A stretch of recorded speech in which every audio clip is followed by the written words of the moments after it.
statues, monuments, and more. Here are 3 pictures. Everyone shows a sculpture, but you can see how different one sculpture can be from another. The first sculpture is a statue of one of our presidents, Abraham Lincoln. The second sculpture is a tall totem pole that was made by Native Americans who lived near the Pacific Ocean. The third sculpture is a little blue hippopotamus.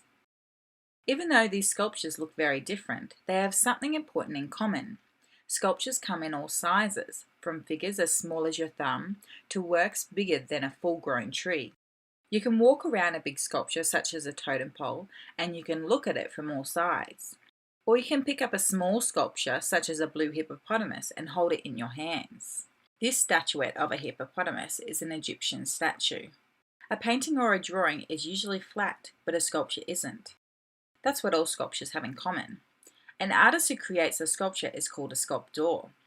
Have you ever made your own sculpture out of clay? Then you have been a sculptor. Sculptures can be made of many different things. They can be made out of clay, wood, metal, stone, or all sorts of other things. Some artists start with a block of wood and use sharp tools to cut away wood to make it into a new shape. That kind of sculpture is called a carving. The totem pole is a carving. It started as a tree, and sculptors carved shapes into the wood and then painted them. Each carved face belongs to a different totem or creature, with important meaning to the Native Americans who carved it. What animal faces do you see on this totem pole? Sometimes a sculptor makes a work of art that is big and sturdy enough to stay outside. Do you have any sculptures outside where you live? Sometimes sculptures have special meaning. Here is a very big statue that stands on an island near New York City. It is probably the most famous sculpture in the United States. Do you know the name of this sculpture? It is called the Statue of Liberty. Do you see a woman?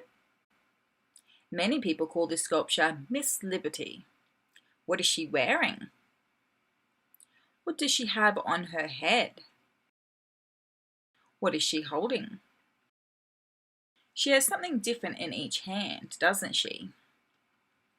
This sculpture was designed as a lighthouse, a building that has a strong light in it. So strong that its beams shine through the fog or darkness to show ships the way to New York. Where do you bet the light was? It was high up in the top of the torch that Miss Liberty is holding, so that when the lights went on, it looked like she was holding a torch that was burning. Today the torch is covered in gold, which makes it gleam in the sun. The Statue of Liberty is very tall, taller than many buildings. In fact, this sculpture was designed so that people could walk around inside and climb up stairs inside. It is made of hundreds of sheets of a metal called copper, stretched over a strong framework of iron. It is one of the largest sculptures in the world, and for many people it stands for the United States of America.